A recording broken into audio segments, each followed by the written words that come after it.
Hello friends, ધમુસ kitchen and blog પર તમારું સ્વાગત છે. મિત્રો, આજે બનાવીશું ચણાની દાળની માત્ર 1 ચમચી ઘીથી ખૂબ જ ટેસ્ટી અને યમી એવી ગણેશ ચતુર્થી સ્પેશિયલ વાનગી. આ વાનગી ખૂબ જ ઝડપથી બને છે અને બનાવવાની રીત પણ સાવ સરળ છે. તો ચાલો ઝડપથી ટેસ્ટી એવી વાનગી બનાવવાનું શરૂ કરીએ. તો આજની ટેસ્ટી વાનગી બનાવવા માટે સૌથી પહેલા આપણે અહીંયા 1 કપ ભરી અને ચણાની દાળ લઈશું. આપણે અહીંયા રોસ્ટેડ ચણાની દાળ લીધેલી છે, જે શેકેલા ચણાની દાળ બનાવેલી હોય એ લીધેલી છે. બજારની અંદર આ દાળ તમને આસાનીથી મળી જાય છે. અહીંયા તમે દાળનું માપ તમારી મરજી પ્રમાણે સેટ કરી શકો છો. જો વધારે બનાવી હોય તો વધારે લેવાની, નહીં તો અહીંયા મેં મીડિયમ એટલે કે 1 કપ જેટલી લીધેલી છે. હવે જુઓ, આ રીતે ચણાની દાળ લીધા પછી આપણે લઈશું રવો, એટલે કે જે એકદમ ઝીણો આવે છે એ રવો લેવાનો છે. થોડી જાડી હોય એને સૂજી કહેવાય છે અને આ રીતે એકદમ ઝીણો જે પાવડર જેવો હોય એને રવો કહેવાય છે. રવાનું માપ આપણે અહીંયા ચણાની દાળ કરતાં ચોથા ભાગ જેટલું રાખીશું, એટલે કે જેટલી ચણાની દાળ છે એના કરતાં ચોથા ભાગનો આપણે રવો લીધો છે. હવે આ રીતે બંને વસ્તુને માપ પ્રમાણે લીધા પછી આપણે વાનગી બનાવવાની શરૂઆત કરીએ.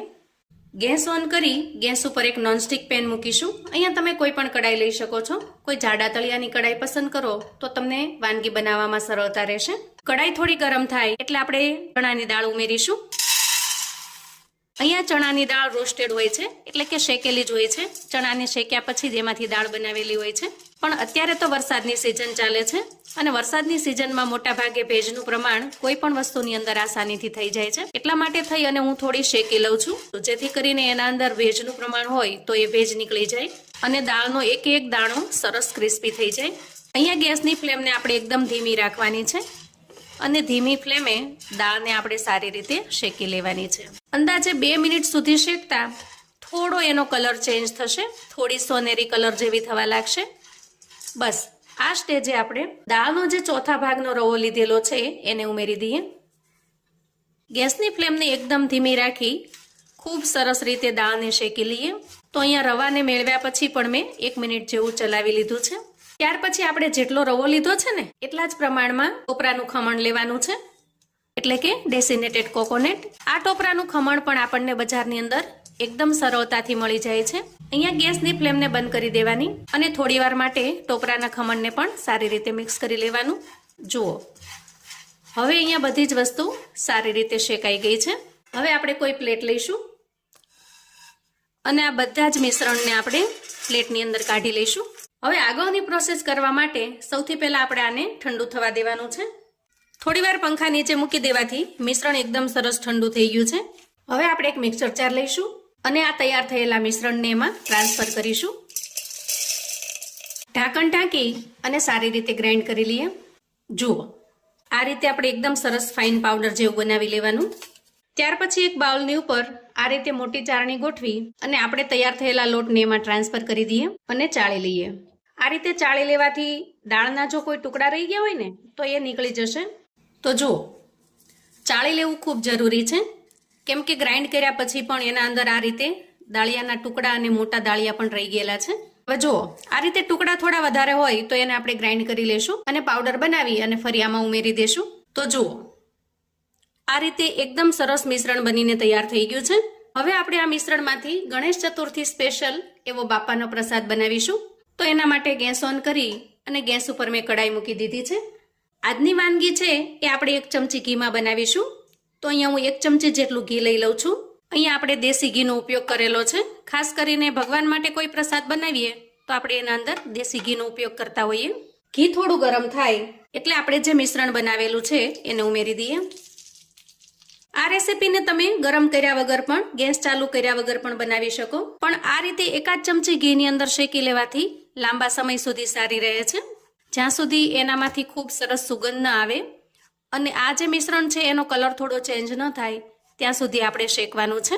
અહીંયા શરૂઆતમાં 1 ચમચી ઘી તમને બહુ ઓછું લાગશે, પણ જેમ જેમ શેકાશે એમ એના અંદરથી ઘી રિલીઝ થશે અને થોડી ભીનાશ આવી જશે.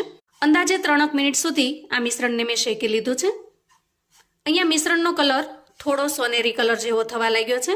એનો મતલબ છે કે મિશ્રણ સારી રીતે શેકાઈ ગયું છે. હવે આ સ્ટેજે મેં 1 કપ જેટલું દૂધ લીધું છે અને એના અંદર દૂધની મલાઈ મિક્સ કરી મેં ફેંટી લીધું છે. આમાંથી આપણે જરૂરિયાત મુજબ દૂધ ઉમેરીશું. તો સૌથી પહેલાં આપણે અડધો કપ ઉમેરીએ અને મિક્સ કરી લઈએ. જુઓ હજી આપણને થોડું કોરું લાગે છે, તો આપણે જેટલું દૂધ વધ્યું છે એ બધું જ દૂધ ઉમેરી દઈએ અને મિક્સ કરી લઈએ. આજની વાનગી બનાવવામાં આપણે માવાનો બિલકુલ ઉપયોગ નહીં કરીએ, એટલા માટે થઈ અને જો થોડી અંદર મલાઈ ઉમેરીશું તો એકદમ સરસ સ્મૂથ અને ક્રીમી ટેક્સચર થઈ જશે. જુઓ અહીંયા દૂધ અને મલાઈને આપણે સારી રીતે મિક્સ કરી લીધું છે. ગેસની ફ્લેમને એકદમ ધીમી રાખી અને આપણે આ મિશ્રણને હજી થોડી વાર ગેસ પર રાખવાનું, જેથી કરીને એના અંદર દૂધનું જે મોઇસ્ચર છે, કાચાપણું છે એ દૂર થઈ જાય. અહીંયા દૂધ મેળવ્યા પછી આ રીતે સ્પેચ્યુલાની મદદથી આપણે છૂટું પાડતું જવાનું અને શેકતું જવાનું. મિશ્રણ તમને દેખાવની અંદર સૂકું લાગતું હશે, પણ એના અંદર ઘણું મોઇસ્ચર છે, કેમ કે 1 કપ જેટલું દૂધ આપણે આના અંદર મિક્સ કરેલું છે. જુઓ તો અંદાજે 2 મિનિટ સુધી આ રીતે સ્પેચ્યુલાની મદદથી આપણે દબાવતા જવાનું અને શેકતું જવાનું, જેથી કણે કણ એનો એકદમ સરસ રીતે શેકાઈ જશે. આ રીતે શેકતા અહીંયા મોઇસ્ચરનો ભાગ હવે લગભગ બળી ગયો છે. જુઓ અને આ બધું જ મિશ્રણ એકદમ સરસ છૂટું થઈ ગયું છે. આ સ્ટેજે ગેસની ફ્લેમને આપણે બંધ કરીશું અને તૈયાર થયેલા મિશ્રણને આપણે એક મોટા મિક્સિંગ બાઉલમાં કાઢી લઈએ. જુઓ અહીંયા મિશ્રણ હજી ખૂબ ગરમ છે, એટલા માટે આપણે એને ઠંડુ થવા દેવાનું. તો આ રીતે ફેલાવી અને થોડી વાર માટે એને ઠંડુ થવા દઈએ. મિશ્રણને આપણે થોડું ઠંડુ થવા દેવાનું છે, સાવ ઠંડુ નથી થવા દેવાનું. હવે જુઓ થોડી વાર સામાન્ય તાપમાને રાખતા એકદમ સરસ ઠંડુ થઈ ગયું છે અને તમે જોઈ શકો છો એકદમ સરસ છૂટું પડી ગયું છે, એટલે મિશ્રણ પરફેક્ટ તૈયાર છે. હવે આપણે આમાં એકદમ સરસ ટેસ્ટ આવે એટલા માટે એલચીનો ભૂકો ઉમેરીશું અને થોડા તરબૂચના બીજ ઉમેરી દઈએ. અહીંયા આપણે ચણાની દાળ 1 કપ ભરીને લીધેલી, તો એમાં અડધા કપ જેટલી દળેલી ખાંડ ઉમેરીશું. રેસીપી બનાવવા માટે ખાસ કરીને કોઈ મેજરમેન્ટ સેટ કરી દેવાનું. ઘરમાં કોઈ વાટકો હોય અથવા તો આ રીતે મેજરમેન્ટ કપ હોય, એનાથી કોઈ પણ વાનગી બનાવવામાં તમને સરળતા રહેશે. અને ત્યાર પછી આપણે 1 ચમચી જેટલો મિલ્ક પાવડર ઉમેરીશું. અહીંયા મિલ્ક પાવડર ઉમેરવો બિલકુલ ઓપ્શનલ છે. હવે જુઓ આપણે અહીંયા બધું જ મિશ્રણ મિક્સ કરી લીધું છે. ત્યાર પછી આપણે હાથની મદદથી આ રીતે થોડું બાઇન્ડ કરી જોવાનું. જુઓ આસાનીથી બાઇન્ડ થઈ જાય છે. તો આ તૈયાર થયેલા મિશ્રણમાંથી આપણે મોદક પણ બનાવી શકીએ અને લાડુ પણ બનાવી શકીએ. સૌથી પહેલા હું તમને મોદક બનાવવાની રીત બતાવું. જુઓ આ રીતે ગોળ વાળી અને ઉપરથી થોડો ચપટો શેપ આપી દેવાનો. જુઓ આ રીતે બનીને તૈયાર થશે અને ત્યાર પછી ચમચી કે કાંટીની મદદથી આવી રીતે સરસ ડિઝાઇન પાડી લેવાની. જુઓ તો એકદમ સરસ મોદકના શેપમાં બનીને તૈયાર થઈ જશે. જુઓ પણ હું આજે બાપાને પ્રિય એવા લાડુ બનાવી રહી છું, તો આ મિશ્રણની અંદરથી આપણે લાડુ બનાવી લઈએ. આરામથી ને આસાનીથી તમે લાડુ બનાવી શકશો. હાથને પણ તમારે ઘીવાળા નહીં કરવા પડે. અહીંયા તમને જેવડી સાઈઝમાં ફાવે એવડી સાઈઝમાં લાડુ બનાવી લેવાના છે. હું આ રીતે પ્રસાદમાં મૂકી શકાય એવા નાના નાના લાડુ બનાવી રહી છું. પ્રસાદ માટે આ લાડુ એકદમ સરસ પરફેક્ટ ઓપ્શન છે. તો આ રીતે બધા જ લાડુ બનાવીને હું તૈયાર કરી લઉં છું. તો જુઓ અહીંયા આપણે બધા જ મિશ્રણમાંથી બપ્પા માટે લાડુ બનાવીને તૈયાર કર્યા છે અને વળી મોઢામાં મૂકતા જ પીગળી જાય એવા સરસ ક્રીમી ટેક્સચરવાળા બને છે. હું તમને અહીંયા તોડીને બતાવું. જુઓ જોતાં જ આપણને ખાવાનું મન થઈ જાય એવા ટેસ્ટી અને યમ્મી છે. તો નહીં ચાસણીની ઝંઝટ, નહીં માવાની ઝંઝટ અને બિલકુલ સરળતાથી ઘરમાં રહેલી વસ્તુથી તમે આ લાડુ બનાવીને તૈયાર કરી શકો છો. તો આ ગણેશ ચતુર્થીના તહેવારમાં બાપા માટે એક વખત આ રીતે ચોક્કસથી પ્રસાદ બનાવજો. તો આવું અવનવું જાણવા માટે અને મને સપોર્ટ કરવા માટે ચેનલ પર જો તમે નવા છો તો પ્લીઝ ચેનલને સબસ્ક્રાઈબ કરો.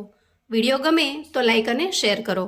તમારા સગા સંબંધી મિત્રોને પણ આપણી આજની આ ગણેશ ચતુર્થી સ્પેશિયલ લાડુ બનાવવાની રેસિપી ચોક્કસથી મોકલી આપજો, જેથી એ લોકો પણ બપ્પા માટે સરસ મજાનો પ્રસાદ બનાવીને તૈયાર કરી શકે અને બપ્પાને પ્રસાદ ધરાવી શકે. કોમેન્ટમાં મને ચોક્કસથી જણાવજો મિત્રો કે આજની આ ઇન્સ્ટન્ટ આ રીતે પ્રસાદ બનાવવાની રીત તમને કેવી લાગી છે.